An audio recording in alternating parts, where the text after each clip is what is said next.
So now the Democrats are calling for censorship or jail time for misinformation and disinformation.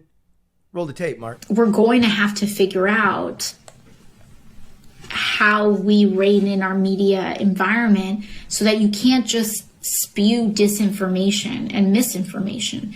It's one thing to have differing opinions, but it's another thing entirely to just say things that are false. And so that's something that we're looking into. What could you be talking about? Trump and his 2020 election denial? Trump claiming the greatest economy of all time? Immigrants snacking on Fido and Fifi? Okay. But the queen of all psy-ops and disinformation has to be Hillary's fake Steele Dossier. That led to years of the Russian hoax, and that caused the political turmoil that led to January 6th. It's the biggest and most damaging hoax since the weapons of mass destruction that the Republicans brought you, and Clinton voted for that Republican fake as well. If Trump was dragged to the defendants table for campaign election fraud, then Clinton belongs in the New York courtroom too. The Hunter Biden laptop had all the earmarks of Russian disinformation, remember? But that was a disinformation campaign cooked up by the Biden campaign and spread by the spy agencies and the dopes in the media. Do they belong in jail?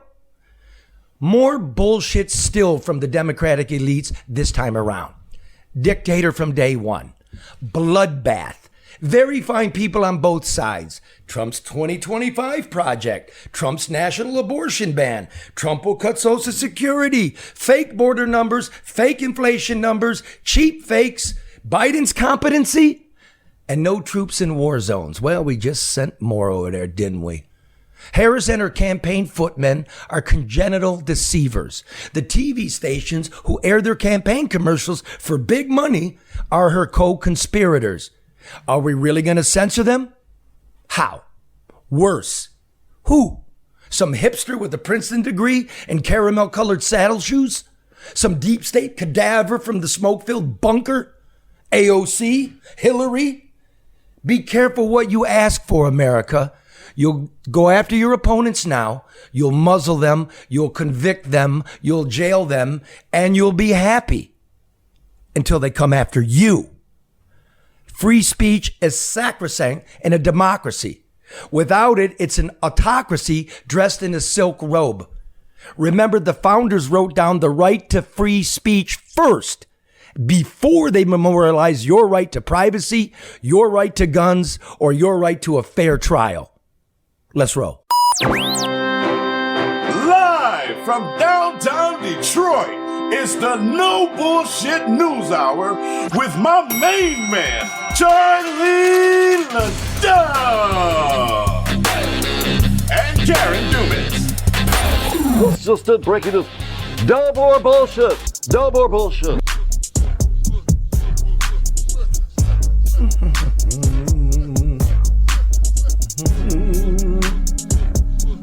Where's my commercial? Look at Mark all sad. Listen, the politicians lie to you. The media lies to you. How do you know if your investment statements are lying to you? Remember, you're not managing your wealth. That's some unseen guy working for a big bank, jockeying an algorithm, but he's not making decisions based on what's best for you. He's making decisions on what's best for his bonus, gambling with your hard-earned dollars. You should know your money, man. That's why I work with financial specialist Luke Nowacki at Pinnacle Wealth Strategies. He'll tailor a financial plan for you. Annuities, retirement accounts, college savings, metals, utilities. What's going on? Everything's up and down like a washwoman's ass on Monday. He'll keep you up to date and always a phone call away. Let Luke Nowacki worry so you don't have to. Call him now, 248-663-4748. And Archangel Senior Management. You got that, Coney? Queued up? There you go.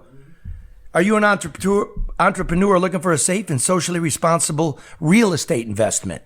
consider contacting Archangel Senior Management. Senior living is one of the fastest growing markets in America, is it not, Senator? Yeah, absolutely is. And Archangel offers small communal living for senior citizens in homes right in the neighborhoods. Sounds fascinating, does it not? Sounds great. It's the antithesis to those cold corporate nursing homes you sat in committee and heard so much about during COVID. Oh, yeah. They're cesspools. Here's the answer. Archangel has formed partnerships with a nursing school and Majestic Residences, a home-based assisted living franchise system. This partnership provides authentic caregivers with the tools and training necessary to manage their own care homes, eventually owning them. And Archangel investors are in that real estate deal, and they can feel secure in both their investment and the care being given to the seniors. The care is genuine, the owners are local, and Archangel has Overwatch. If interested in this trailblazing opportunity, contact Archangel at 989-614-0416. Are you woken up, Mark? I am.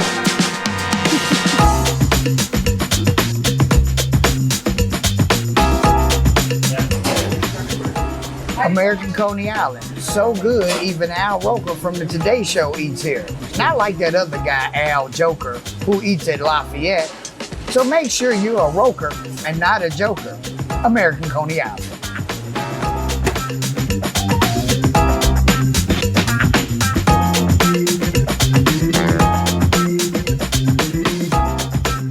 Okay, we're back? Okay, listen. Today, we have a debate. Just a big debate. This is for the 7th Congressional District, basically Lansing. It is the most highly contested congressional race in the country and will probably be one of the most expensive. And we are really pleased to have former state senator, former helicopter pilot, right? Yeah. What were you, the first calf?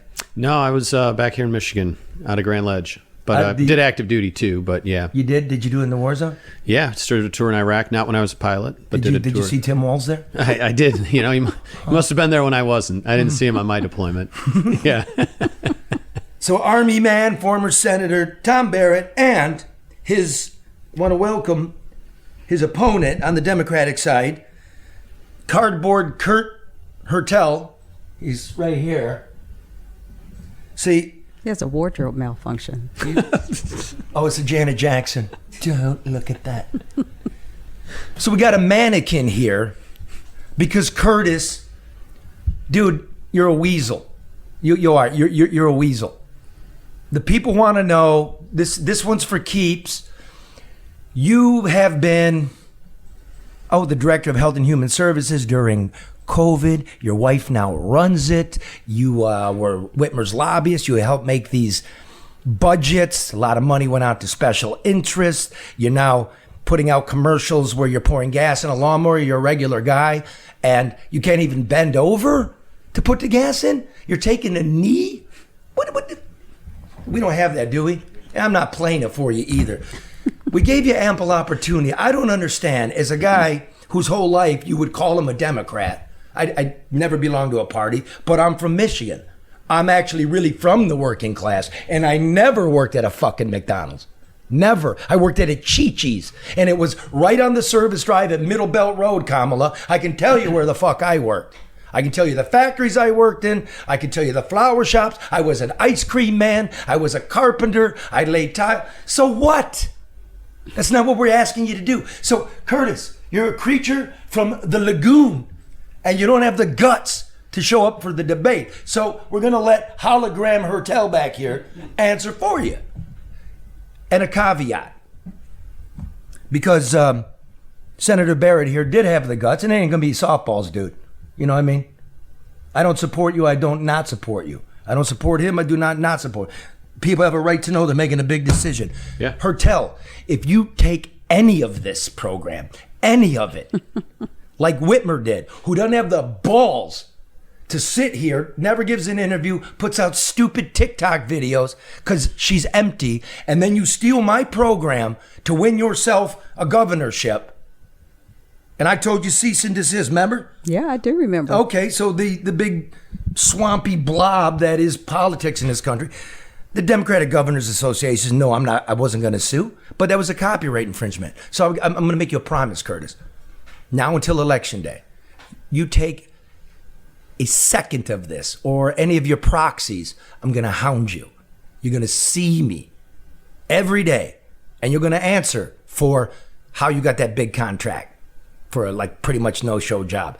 Why the Chinese are getting this money, why people are signing non-disclosure agreements, where is the GM fact? Get the fuck out of here. So be warned, but enjoy it. It's going to be great. So first we want to get to Detroit. Oh. Because, last week I was on assignment trying to cover, the auto workers getting screwed, new big contract, and all of a sudden everybody gets laid off. So we did something on the jail. Have you called around on the jail? No, I have not specifically, but I'm hearing things that it's big, it's beautiful, but we're stuck with the debt, Wayne County, that was supposed to be absorbed by Dan Gilbert, and that it is compromised from a design, a functionality standpoint. Okay, that was a nice cover. Okay, well, I'm the good cop, you're the bad cop, Charlie. We're supposed to have spent $400 million. We're going to spend $600 million, the taxpayer. Dan Gilbert's going to build it. Any overrun he's going to take. He's not taking the overrun. No. We handed him all of downtown. He's now got the RenCen. He gets to collect the income tax from who's ever left from GM that's moving out of there into his building that we're paying for.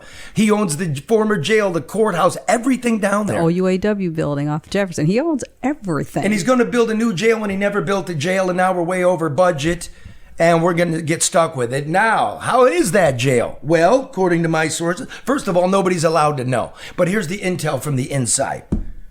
The ceiling's falling in. The plumbing doesn't work. You can't plug in microwaves because the circuit board is antiquated. These are supposed to be harm-proof cells. Guy hung himself to death. A week later, a woman is at 36th District Court, right, for her arraignment. She hangs herself and is dead. Now, that's at 36th District, not the new jail. But the county's so fucked up from this merry-go-round of money that they don't have deputies at 36th District. They have private security. You can't get anybody to be a deputy, so we're going to hire Yeah, but but everybody's been saying it's been a recruitment issue, and so they have not found something to resonate with to be able to get people to want to be a part of it. Well, because all the money's getting siphoned off. Now, what are we getting here? Here's what else would happen. It's all tied together. Quietly, the public, and we've already voted, we don't want it. We have to now pay for the queue line. This stupid choo-choo train that they say private investors put their money into it and $25 million from the federal government. They sold bonds for that. But they're making it They sound sold like bonds for that they're rolling it into, the transportation, the bigger transportation picture. And nobody's telling you, but we're also absorbing the debt. And that's the small caveat that nobody is. So we making Wall Street whole for something we didn't want, that we told you wasn't going to work. And that doesn't work. It doesn't work. So now Gilbert's out there pushing more mass transit. First of all, Dan, you know what the fuck you talk about, dude. This is another hustle. I ride the buses as a matter of ease and as a matter of being a reporter. They're not full. We don't need more buses. We don't. We just don't. Ride them. You'll see. And you want a train to Ann Arbor. That's what this is all about. It's just like the queue line. So you can bring people down to your hotel. I'm not paying. Everybody beware of this hustle. When they say Detroit, the comeback, right? Oh, it was in money.com. Yeah, and it was supposed to be the golfers or something. I guess that was just a post from money.com, said Money says Detroit's one of the places to live. Yeah. But U.S. News and World Report and data shows, it's one of the worst let me tell you what I got. Okay. Detroit is considered to have the worst public school district in the United States, where 6% of high school students are proficient at math. Sound like a place you want to move your family? No. Detroit has the highest property tax rate in urban America, in the whole country. At the same time, Detroit, according to U.S. News and World Report, is the third most dangerous city in America.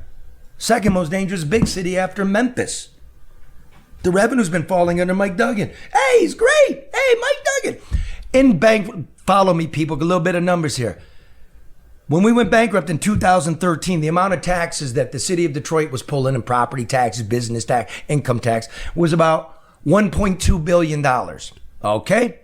11 years later, we're pulling in about $1.3 billion. Oh, Mark, that's a $100 million increase. That's nice. Except when you take inflation into account, and now everybody knows what inflation is. So, in order to have kept equal with the bankruptcy year, we'd have to be pulling in $1.5 billion. We've lost $200 million. But Charlie, let's do It's this. voodoo. Outside of U.S. News and World Report and all that, talk to people who live here. I don't mean people that come here to visit. I don't mean people that bought into the new and shiny and they're moving into the new apartments and they see a limited part of the city. Talk to people who live here, and I will tell you that all of that, none of that translates into an enhanced quality of life here. It's expensive to live here. It is dangerous to live here. And the quality of life isn't here to justify the high cost. It's definitely two cities. I mean, now it it is. was like we're thinking it's two cities. No, it's two. It's two. Yeah. Go ahead, Senator. Well, I served Tom on the, Barrett running for Congress, 7th District. I'm not from Detroit, of course, but I...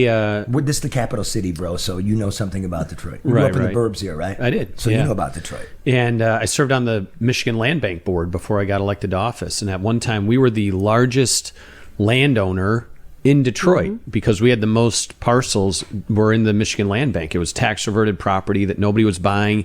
I mean, you remember they had that minimum bid auction for $500 for a property, and it still wasn't selling, and it would get Keep turned it over to simple, the Land Tom. Bank. Keep it simple. We'll get an international anyway, audience here. So. So, like, the point being what? It Well, you didn't go into work. Brightmoor, Yeah. and it's a ghost town there. So it's not like it is in downtown and midtown. Your point about the two cities and everything else. So Let me it's just put incredibly like different. so we now know, talking to the people, we talked about crime and all the Kens and Barbies on cable TV who never worked a cold night on a homicide as a reporter. Never doesn't know anything about these numbers. Never put the time in.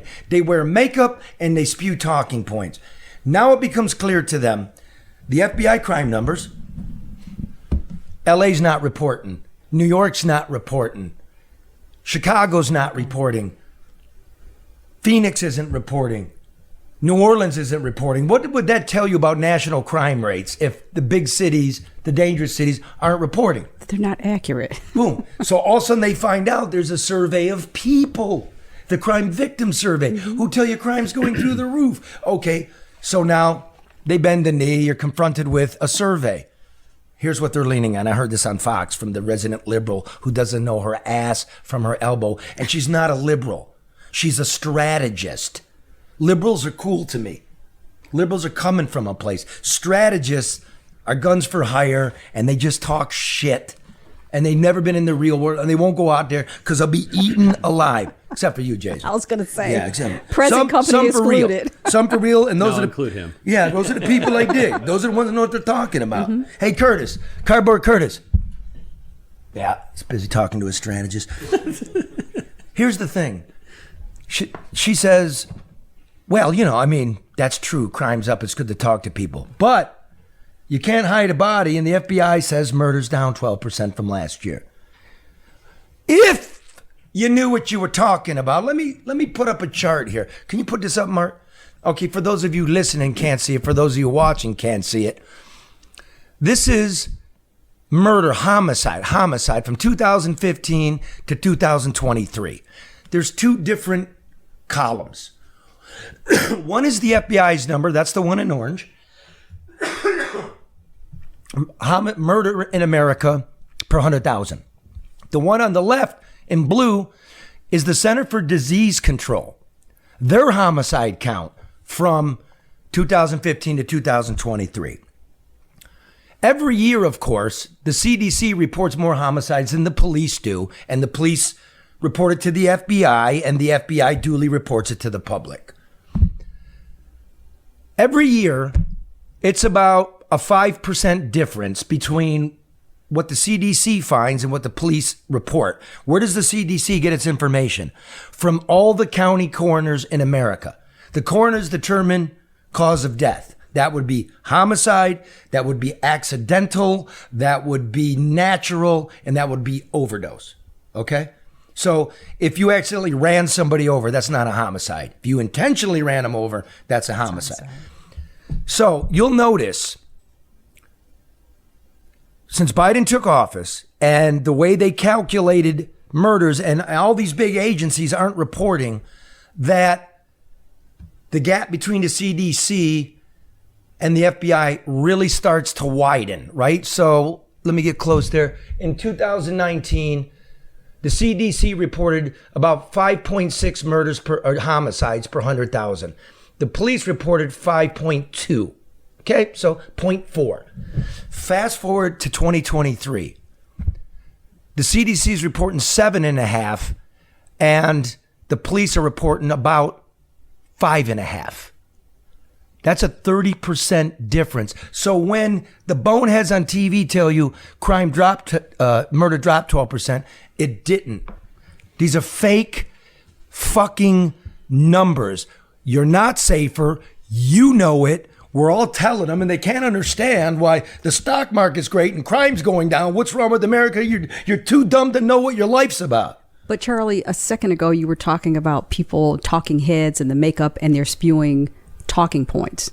And all of this is to support a narrative. We talked about people wanting different for this city for so long that they're creating their reality through a controlled narrative. Yeah, but how about some outrage from you two? Yeah. Come on. I mean, the fuck is that? This is the same government that lies to us about every single You're the statistic. government. I'm not the government. Well, you were the government. Why? I am not the one who puts out. I'm the one that challenges stuff like this. It's the same government that tells us, oh, inflation is better. The economy is great. It's like, hey, stupid, you can't afford your groceries, but don't worry, the economy is great. That's what they're shoving down everybody's throat. That's what everybody is so upset about. That's what everybody is enraged at our government lying to us, telling us that the withdrawal from Afghanistan was a great success, telling us that the economy is in great shape, telling us that we don't need to worry about inflation, telling us that the border is secure. That's what the government's been telling us. This is the least of the statistical problems that the government is shoving down our throat and lying to us about. And people fundamentally, they don't trust institutions and they don't trust the government because the government has let them down from A to Z and top to bottom. As Karen just said, though, that, it's a manipulation, man. And we're tired of being manipulated. And here's the other thing. What are you going to do about this? Well, they don't care about truthful data. They don't care about telling us the truth. They only care about the next year's election cycle, the next month, the next few weeks. If they can eke by, you got Kamala Harris out there trying to say that she's tough on the border. The border issue's tough, and so is Kamala Harris. And she's ignoring the absolute failure that she's had, that she's culpable for. They went out there and told us that Joe Biden was spry as ever and running laps around his staff. They told us everything that was a fiction. The withdrawal from Afghanistan. Remember, 2 days or 3 days after our Marines were killed in Afghanistan, they did that drone strike and said they blew up ISIS fighters, and it turns out it was a car full of kids, and it took the New York Times 3 months to get the Biden administration to admit it. Yes. They lie to us. And they ran with it. Consistently. So look, I mean, since you want to do Harris, this would be a runaway for Trump, except for fucking January 6th. That bullshit. I don't think he incited it, but he came up with the bullshit that it was stolen. And there's no real good evidence that I can see that shows that. So yes or no? Was 2020, we're just trying to build a base of who you are. Sure. Was that a stolen election? Well, first of all, I hope you want me on your show to go more than yes or no questions. Well, first, I don't. No, you don't. Good. Okay. Yeah. That's clear, and then you can give. Sure. Yeah. Here's the issue. So yeah. Tom is not an election denier. Yeah. We'll start with that. That's important. Now go ahead and concisely, sir. You have 1 minute.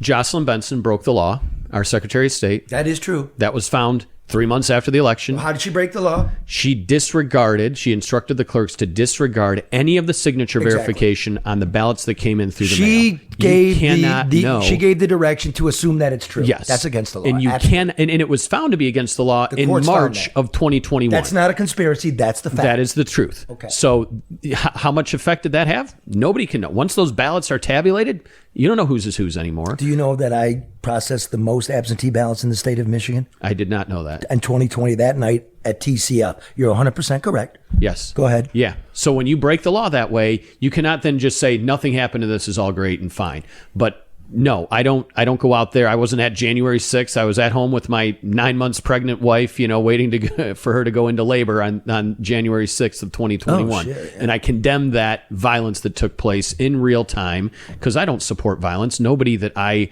associate with endorses or condones violence. And this is just an absolute attack. But no, you can't go out and break the law and expect that no one's going to call you out for it. So people want to just cover this up and paper right over it and say nothing happened. No, she broke the law. What are the repercussions? For what you're breaking saying, the law? That was a minute. I had to cut you off. Sure. It's a can go to mess. Curtis now. It's Curtis. Do you believe that the Secretary of State is sloppy? That there are too many people enrolled? There's 106% of the adults enrolled. Do you believe that she's not handling the qualified voter files, the absentee ballot signatures, the fact she thought she could ban firearms within a certain distance of the poll? Do you think she's overstepped, Curtis? Curtis?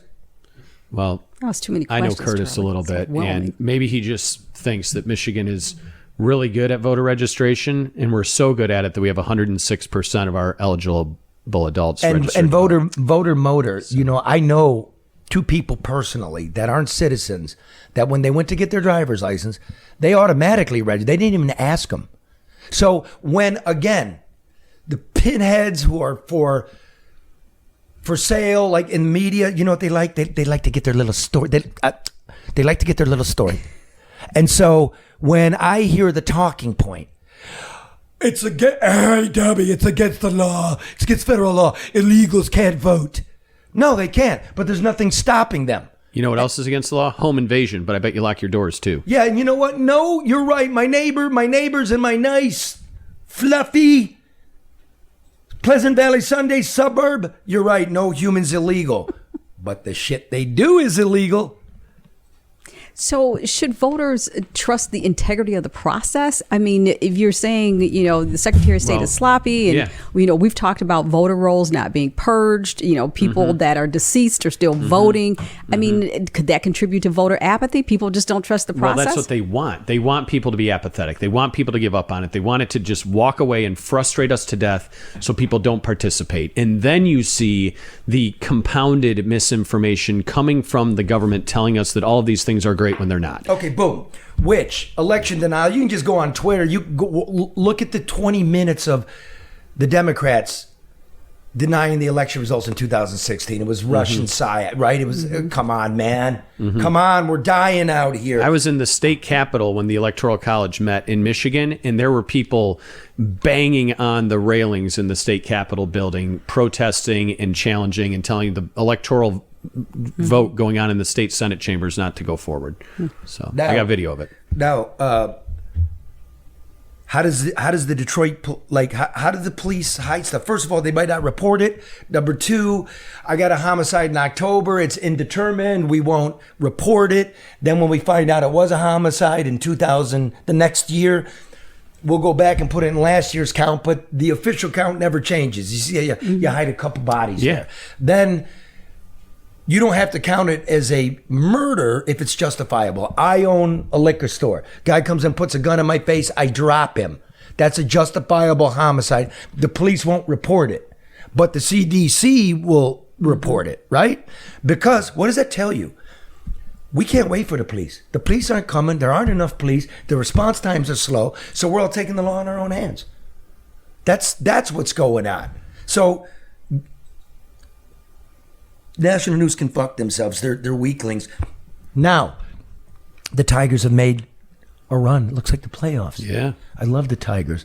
I can name you, Mark, the 1984 starting lineup. I can't, Go ahead. No, we got an hour. Well, no, Charlie, you can't say you can do something and then you don't do it. Don't call me. I'll prepare for the program. You do it. I didn't say I could. I don't like baseball. All right, go ahead. Ask me, Mark. Ask me a position. Who's the star? Well, okay, let's just go around the diamond. Catcher. Lance Perry. First. Daryl Evans. Second. Lou Whitaker. Third. Well, short. Alan Travel. Third. The guy who made the Matt. I was going to say Brookins. Tommy Brookins. Was it Matt Noakes? Matt Noakes is a backup catcher, yeah. Well, I think he played third, caught the final out. Larry Herndon caught the final out, left Larry field. Herndon left Yeah, field, center Chet field, Lemon Chet. in right Yeah. field, Kirk Gibson. You got it. Right Gibson. field, the starters are Jack Morris, Dan Petrie, Milton Wilcox. Wilcox. Aurelio All right, Lopez, Charlie. Senior Yeah, Smoke. Senior Smoke. Guillermo All right, Willie so you Hernandez. guys are so Doug smart. Bear. Congratulations. There you go. So, I mean, I love them. Love them. And that only took 30 seconds. There you go. Good. But I just can't get in with the ownership. I can't get down with Illich, another oligarch who, by the way, goes up there when you're up there and he's lobbying for special districts, hundreds of millions of dollars, almost $1 billion when you add in the interest, and we don't get to share in any revenue. I didn't vote for him. You didn't vote for that? No. Was that explain how that came to be? So some of it preceded my time in the legislature, but every single one of these giveaway programs, the corporate welfare, the direct stuff like that, I voted against it. I had they had an analysis of like 20 years worth of state lawmakers and who had voted against the most corporate welfare, and I think I was tied for second place. It was like billions, plural, in corporate welfare I voted against. But when you're outweighed, like when you have people that stand up for something, it's one or two, and you're outweighed, it kind of doesn't matter because we still lose. Wait a minute. Let me go to corporate welfare Curtis over here. Curtis, one of your complaints, the way you run the campaign against Mr. Barrett is up there in the 7th District in Lansing, is that he is not a homer. He's not a homegrown guy. He votes against GM expanding their plant. He's voting against Stellantis getting hundreds of millions in state tax breaks. Your thoughts on his thoughts? That's what I thought. Now let's go back up to the district.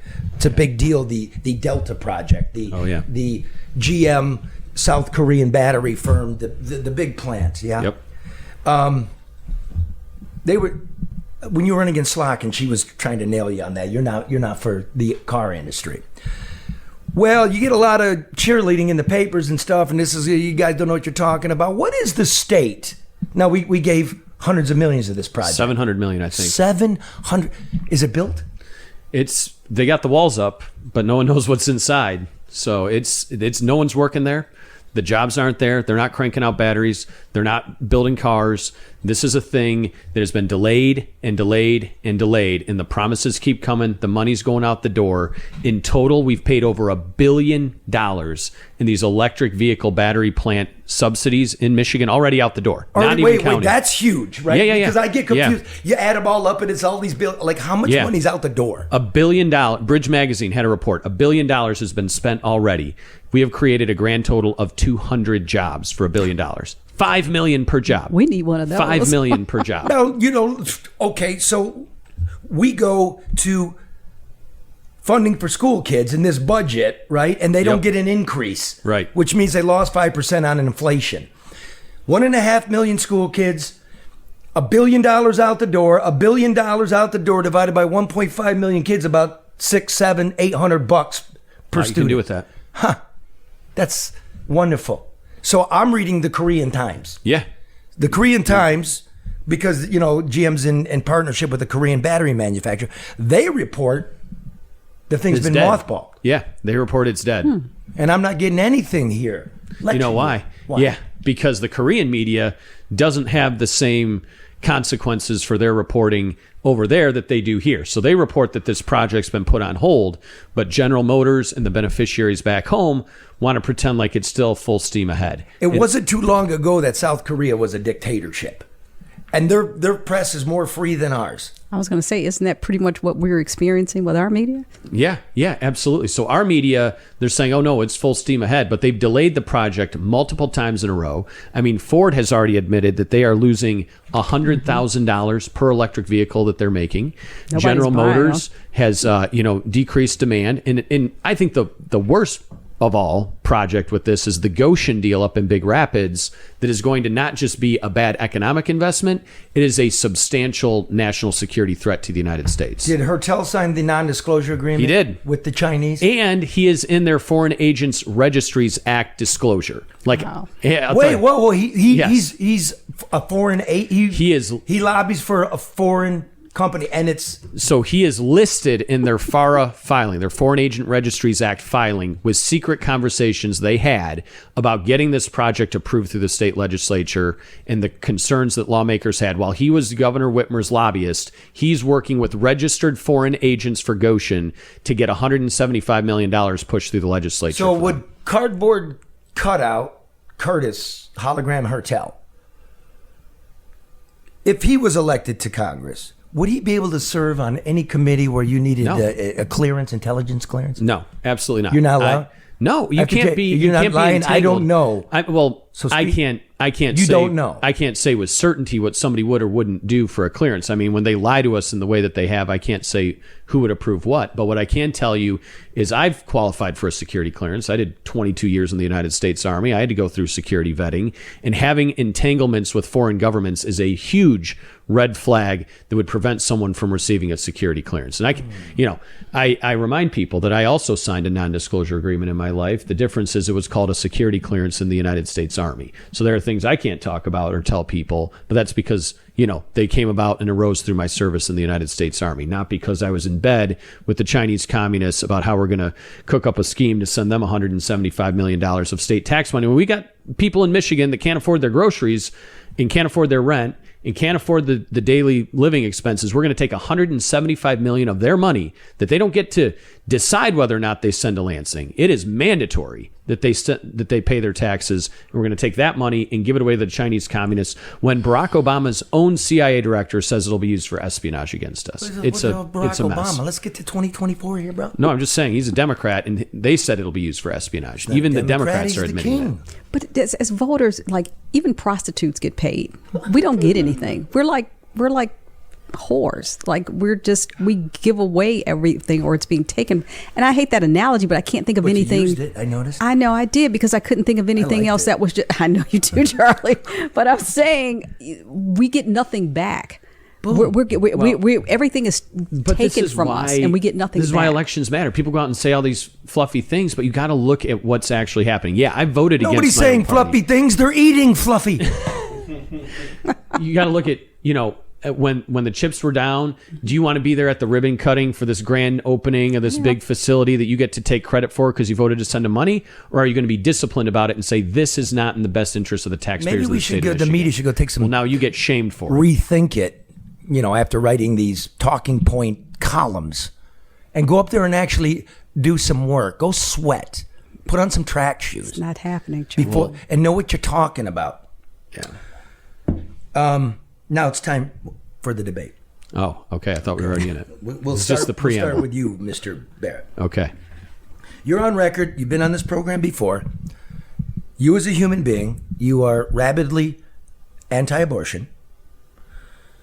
If elected, and it came for a vote in Congress, Michigan, by a vast majority, supports women's right to choose. It's codified in the Constitution. If a national abortion ban came to you as congressman, would you vote for it, yes or no? No. And here's why. Can I go more than yes or no on this? Well, yes. Okay.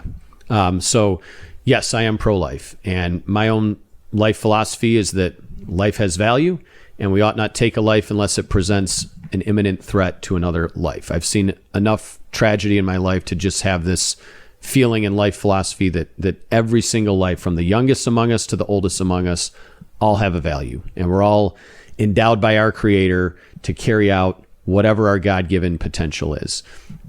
However, Michigan voters codified a constitutional amendment that placed a right to an abortion with virtually no restriction whatsoever into the state constitution. There's been a change in case law that, obviously Roe v. Wade overturned, put this back into the control of the states. A member of Congress cannot overturn a state constitutional amendment from Washington, D.C. I will have the same vote here in Michigan as every other of the 10 million residents of Michigan, those that are eligible to vote anyway, on any type of constitutional change that would take place. It would be up to the people of Michigan to decide. Federal law usurps state law. That's if it came a national abortion ban in Congress. Forget the legalities because people don't really understand it. If it came to you, would you vote for it? Yes or no? No, and here's why. Okay, now federal law does not trump state law. It does, in fact. No, the states formed the federal government, not the other way around. Yeah, but what is it? Article? I forget. Well, what how about section the 10th Amendment? Everything it's the supremacy clause, brother. Right. So but it that's does. not carte blanche that you can do. Okay, whatever you but want let's from the just federal say level. we get to that point. Are you voting for this or no? I've already said that is No. not within the jurisdiction of Congress. I would not vote for that because Okay, I don't vote for if things it that are came, unconstitutional. you wouldn't. Okay. Now, here's what I do want to do. Well, let me finish. You said no, and if it came and you did vote for it, let's just say right now you said you wouldn't vote for it, but it came around and you did vote for it, would you guarantee the people that you would resign because you were going back on your word on that? Well, I would never vote for something I said I wouldn't vote for. Okay. First and foremost.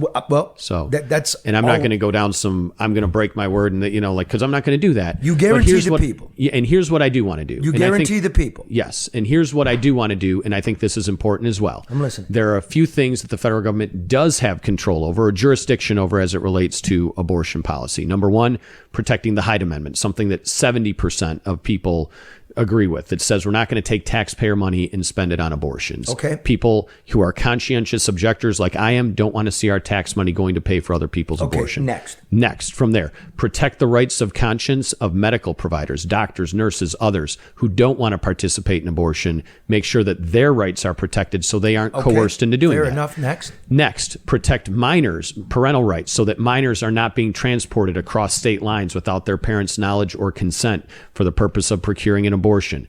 That is in the federal jurisdiction because you're crossing state lines. And then from there, Yes. right now in the United States, we have, this is shocking, there are 50 abortions for every single infant adoption in the United States right now. I think we ought to advance how we can get to more adoptive, life-affirming outcomes. Everybody would agree with that. I think everybody agrees with that. But the biggest barrier, I think, is that people can't afford to adopt a child today. If you want to be a loving home for a new baby, it's 20 or 30 grand to do that. I think we ought to. Senator, that's your time. Well, that's your time. Well, let me throw it to your opponent, Cardboard Curtis. Do you support parental notification? Do you support conscious objection by health providers? Do you support abortion only up to viability? And if so, what is viability, sir? Sir. Well, there you go. I think it's important to tell the public, to you and your opponent, that the paragon on planet Earth is held up to be France, which has enshrined abortion in its constitution. It should also be noted, however, that in France's constitution, you are entitled to an abortion up to the 14th week. And a minor must be accompanied by an adult. We'll be right back after this. I got to pay my parking.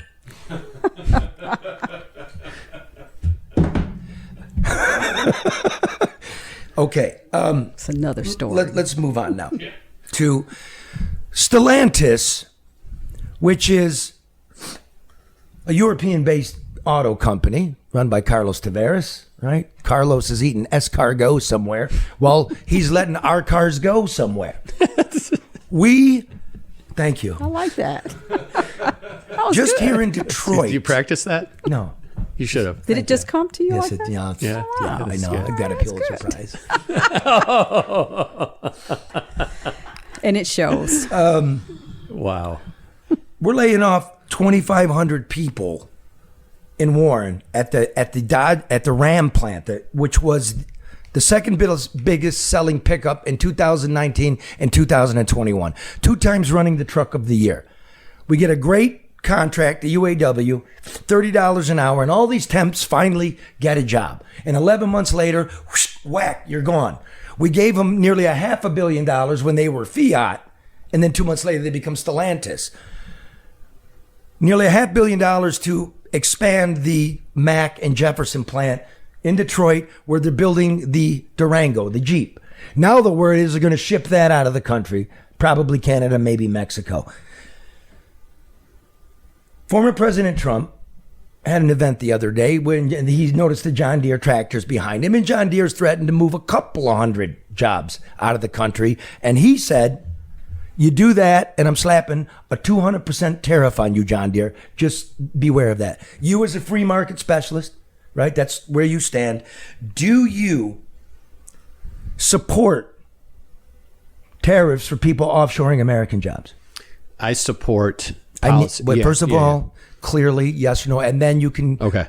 Well, it depends on the situation. Let's be honest about the particulars. Just give me yes or no. Well, I want to give you a candid answer. Okay. Well, so it depends on the situation. Again, I don't want to more or less yes or more or less no. Well, here's where I support tariffs is when you have countries that are manipulating their currency and not living up to the terms of whatever trade agreement they have. Now, I don't know in specificity what the the USMCA, how it applies to a domestic, manufacturer here, what type of jobs are going to be moving. But here's the other thing, and this is, I think, more important than that.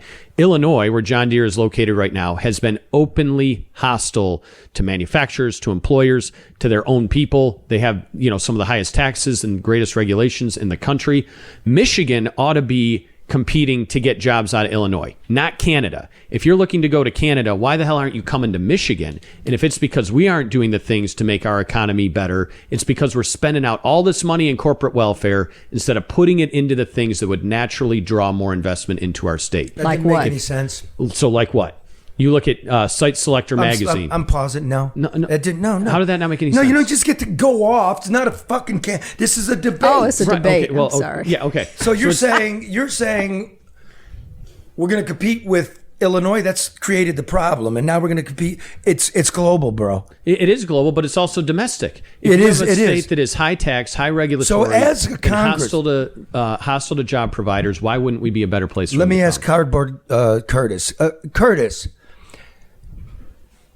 The leader of the party, Kamala Harris, is now going out there and saying that tariffs are basically a tax increase. Do you agree with that, or do you look at tariffs as a negotiating tool that we get somewhere in the long term by sweating multinationals, because this isn't a domestic automaker anymore? This is based out of Paris and Amsterdam.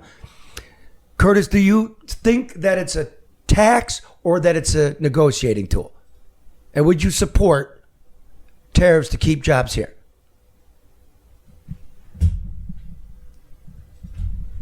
Sir? So I can be direct with your answer. Okay, now you have a follow-up. I do think that they are a good negotiating tool in the right hands with the right circumstance. I don't believe in just applying tariffs to everything, in under the sun. But I also think that they can be used strategically, specifically against the greatest global adversaries like China, where they will manipulate their currency, change their regulations, steal our intellectual property, send agents here that are negotiating with state lawmakers to get $175 million of our tax money. That's where tariffs can be best applied. Sending us probably spies over the border. Sending us fentanyl. Sending fentanyl to Mexico to sending it to us. Yep. Whoops. God, So tariffs have their place, but I'm not going to say with granular detail which ones, sitting here. I can't tell you with specificity which ones are good or bad. I didn't ask that because that would be, cutting you out at the knees. Just, generally, because we're speaking generally. Yeah. And but question for the senator? Yeah, I had one and cut off when I was asking you Remember, what. you got to ask them like both. what? Yeah, got to ask them both. Okay. Go ahead, sir. No, ask him the question. I did ask him the question. I didn't hear it. What was it? What are the things I'm trying to moderate. Right. Hold on. What was the question? Is that what you're doing? What was the question? I forgot. What did I ask you? You asked me. I said we should be investing in things instead of handing out corporate And I welfare. said like and what? You said like what? Right. What And should I that said investment if look you like? look at when this SOAR fund that has been the responsible fund that has gone The out. state slush fund for Yes. private industry, we have to sign a non-disclosure. That I voted against and my opponent voted for at the time that was created at the very end of 2021, I went and looked at what are the criteria that companies look for when they're relocating. Do you know where incentives ranked on the list? Where? The very bottom. You know, was it higher on that list? Infrastructure. Infrastructure was third, I think, but talent already existing workforce and then talent development were number one and number two. Education. So those are directly tied to education. From their infrastructure, cost of utilities. Remember, Ford said they left because the cost of utilities was so much cheaper in Kentucky and Tennessee, and then they had to pull that back and apologize for saying that. Right to work status was on there. State tax environment, regulatory environment, quality of life. All of these things were ranked far higher than incentives. And you only need to pay these corporate welfare incentives if you have a deficiency higher up on that list. But lawmakers don't want to do the hard work of figuring out how we're going to have cheaper energy, how we're going to invest in infrastructure, how we're going to fix education so our workforce is more prepared for these jobs. They just want to pay out the money, go to the ribbon cutting, and take credit for And it. time. It's lazy. And time. Okay. Other than that, I have no strong opinions about All it. right, so I'd like to ask Mr. Hertel pretty much the same thing. What does a viable investment in the people and in the state of Michigan look like? I grew up in a middle-class home. I grew up. I believe that keeping your lawn cut, investing in good neighborhood. And, Can I say something about that? You're interrupting the senators. And I believe everybody should be able to fly to Margaritaville during COVID. And, one man's socialism is another man's lockdown. And Is that on a private jet or a commercial jet? I think they drove. Okay. He's John Cock and Cockin, this guy. Okay, two more questions. Where do you stand with the funding of Ukraine? Boondoggle or necessary as a former military man? Yeah. I'm not opposed to the funding of Ukraine, but I think we got to know where our outcome is. What is the end result that we're going for? And Joe Biden says it's regime change in Russia. I don't endorse that. I don't think that we need to go for regime change in Russia. Where I have a very hard line in the sand is anything that will put American troops into another foreign conflict. Thank you. Senator Hertel, cardboard hologram Hertel.